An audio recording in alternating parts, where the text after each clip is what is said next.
Iran ও যুক্তরাষ্ট্রের মধ্যে ২ সপ্তাহের চলমান যুদ্ধবিরতির মেয়াদ বাড়ানোর লক্ষ্যে পরোক্ষ আলোচনা শুরু হয়েছে। আগামী সপ্তাহে বর্তমান যুদ্ধবিরতির মেয়াদ শেষ হওয়ার কথা রয়েছে।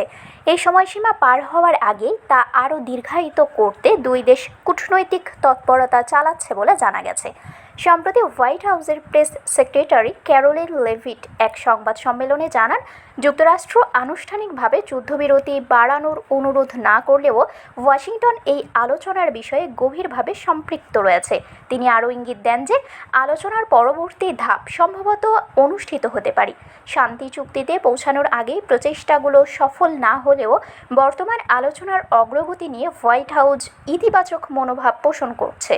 এদিকে এই সংকট নিরসনে পাকিস্তান সক্রিয় মধ্যস্থতাকারীর ভূমিকা পালন করছে। পাকিস্তানি সেনাপ্রধান ফিল্ড মার্শাল আসিম মুনিরের নেতৃত্বে একটি উচ্চ পর্যায়ের প্রতিনিধি দল বর্তমানে তেহরানে অবস্থান করছে। প্রতিনিধি দলটি ওয়াশিংটনের বিশেষ বার্তা ইরানি কর্তৃপক্ষের কাছে পৌঁছে দেওয়ার পাশাপাশি দ্বিতীয় দফার আলোচনার পরিবেশ তৈরিতে কাজ করছে। একই সঙ্গে পাকিস্তানের প্রধানমন্ত্রী শাহবাজ শরীফ আঞ্চলিক শক্তিগুলোর সমর্থন আদায়ে মধ্যপ্রাচ্য সফরে রয়েছেন। অঞ্চলটি থেকে পাওয়া বিভিন্ন সূত্রে জানা গেছে, ওয়াশিংটন ও তেহরান উভয় পক্ষই যুদ্ধবিরতির মেয়াদ বাড়াতে আগ্রহী। তবে ইরানের পক্ষ থেকে একটি শর্ত দেওয়া হয়েছে। তেহরান চায় পরবর্তী দফার আলোচনার আগে লেবাননে ইসরায়েলি হামলা বন্ধ করতে হবে।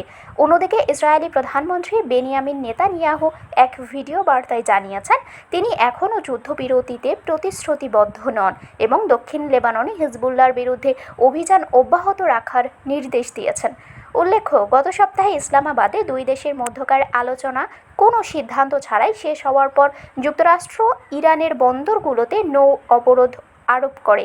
এর প্রতিক্রিয়ায় ইরানও হুঁশিয়ারি দিয়েছে যে অবরোধ প্রত্যাহার করা না হলে তারা পুরো উপসাগরীয় অঞ্চলের বাণিজ্যিক পথ বন্ধ করে দিতে পারে। এমন উত্তেজনাপূর্ণ পরিস্থিতির মধ্যেই 2 সপ্তাহ যুদ্ধবিরতি বাড়ানোর এই নতুন সম্ভাবনা তৈরি হয়েছে। শারমিন শিমু, বরেন্দ্র টেলিভিশন।